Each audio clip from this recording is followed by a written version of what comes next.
brought you by Silver Pumps and Motors. Top quality और consistent performance के लिए सिर्फ सिल्वर पंप्स नाम याद रखना. జపాన్ కంపెనీలకు రేవంత్ సర్కార్ రెడ్ కార్పెట్ పరుస్తోంది. తొలి రోజు మారుబెని కంపెనీతో 1000 కోట్ల ఒప్పందం కుదిరింది. దశల వారీగా మొత్తం 5000 కోట్ల పెట్టుబడి పెట్టనుంది. జపాన్ కు చెందిన వ్యాపార దిగ్గజం మారుబెని కంపెనీ తెలంగాణలో పెట్టుబడులకు ముందుకొచ్చింది. సీఎం రేవంత్ రెడ్డి బృందం జపాన్ పర్యటనలో తొలి రోజునే కీలకమైన పెట్టుబడుల ఒప్పందం కుదిరింది.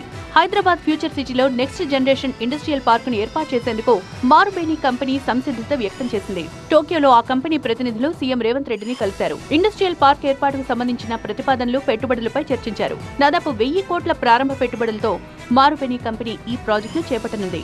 దశల వారీగా ఫ్యూచర్ సిటీలో 600 ఎకరాల్లో ప్రపంచ స్థాయి నెక్స్ట్ జనరేషన్ ఇండస్ట్రియల్ పార్కును అభివృద్ధి చేసేందుకు ప్రతిపాదనలు తయారు చేసుకుంది. అందుకు సంబంధించిన లెటర్ ఆఫ్ ఇంటెంట్ పై సీఎం సమక్షంలో ప్రభుత్వ అధికారులు, కంపెనీ ప్రతినిధులు సంతకాలు చేశారు. జపాన్ కంపెనీలతో పాటు ఇతర మల్టీనేషనల్ కంపెనీలు హైదరాబాద్ లో తమ తయారీ ప్లాంట్లను ఏర్పాటు చేసేందుకు వీలుగా ఈ ఇండస్ట్రియల్ పార్క్ అభివృద్ధి చేస్తారు. ఫ్యూచర్ సిటీలో అభివృద్ధి చేసే మొట్టమొదటి పార్క్ ఇదే అన్నారు సీఎం రేవంత్ రెడ్డి. తెలంగాణలో వ్యాపారానికి అనువైన అవకాశాలున్నాయని, మారుబెని కంపెనీకి ప్రభుత్వం తరపున తగినంత మద్దతు ఉంటుందన్నారు సీఎం రేవంత్ రెడ్డి.